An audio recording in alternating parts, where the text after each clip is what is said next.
This is my video on how to install a pneumatic assist trigger in the Trilogy Select Fire frame using 3D printed parts. It does not require any drilling or any permanent modifications to the frame that cannot be undone later. So here we go. We've got our frame. You'll need a Phillips head screwdriver, obviously the Allen keys to get the grip panels off, and you'll need some sort of wrench, whether an adjustable wrench or I use small vice grips in this, but some sort of wrench. We've got washers, screws, and some nuts, and let's get to it. I've already modified the valve here. If you read up on this modification, you remove the electric solenoid from this ram. You take the barb off of the solenoid and use a 6-40 tap to tap the hole in the ram and screw in the barb that you took off of the electric solenoid. And then we've got the black tube here is our input from the low pressure regulator on the front of the marker. We've got our MSV2 valve, and I'm using 3 90-degree air fittings. These are best sourced from a dental supply website. Lots of good stuff on there for small air fittings. We've got a couple of screws, 2 screws, 6 washers, and 2 nuts. The hardware is 6/32, and it is 3/4 of an inch long. So we'll take our screws with a washer and put it through the back of this plate. We'll put another set of washers over the screws. This provides the proper spacing for the MSV2 valve. And then we put our valve assembly on here. The hose routing and everything, that information can be found online. I'm not going to waste your time going through it, but it's pretty simple. Another set of washers over top of the screws, and then of course we add on the nuts. So in this video I'm using a vice grips. It's probably not the best tool for it, but I'm lazy and it's the closest thing I had on hand.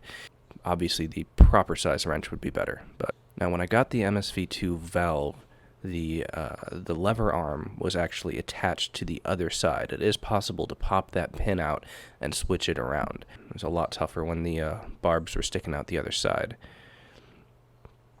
Now, installing this is a little tricky. You kind of have to install the trigger sear and the valve and plate at the same time. It's a bit of a nuisance. But you'll see here, I've got the trigger sear. This is just held in place by the 2 screws for the micro switch. One screw goes through the bottom hole and one screw goes through the top, I'll call it the top slot, which allows it to move around a bit. It's a little tricky. I think I'm failing on the first try here.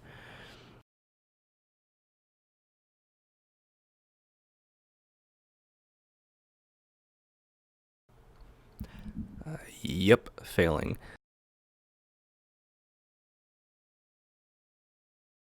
Don't worry if it takes you a couple of tries. As of the recording of this video, I'm the only person in human history who has ever done this, and I still can't get it right, so don't worry if it takes you a few tries.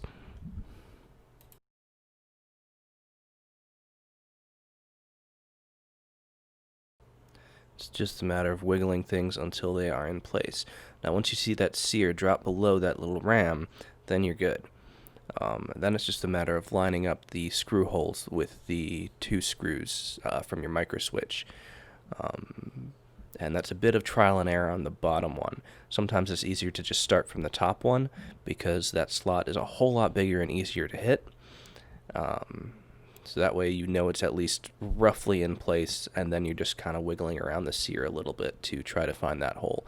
Once you find it, it just screws right in, no problem, and you've got your sear. Or at least that's what I'm calling it. I'm not sure if sear is technically the correct term for this part, but that's what we're calling it. Now from here, we just reposition the top parts within the frame and get our ram into place. There's a screw that goes in each side of the ram that holds it upright.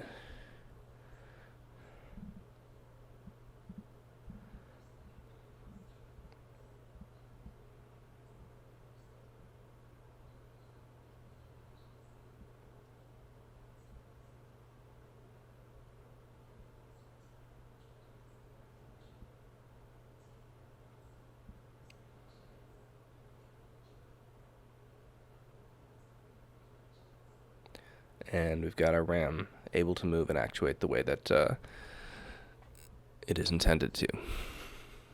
Nice thing about this mod is it does maintain the safety. I've had people tell me that you can't do this mod and maintain the mechanical safety on it, therefore it wouldn't be technically allowed at most fields. No, you can maintain the mechanical safety on it, it's fine.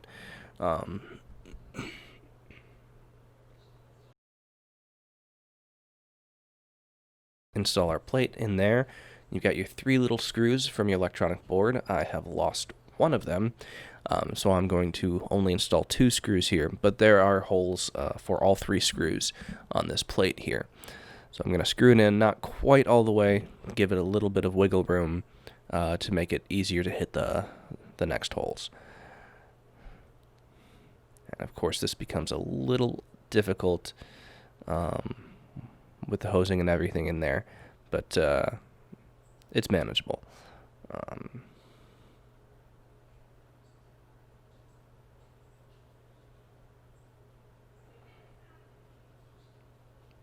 And that's the 3rd screw hole, and like I said, I misplaced that screw, but it works with just the 2 screws. And now here we are. That is the extent of your trigger pull. The adjustment Allen screw on the trigger itself, I 3D printed just a cylinder out of TPU in order to prevent it from going too far. But that's it. That's your entire trigger pull, is that little bit right there.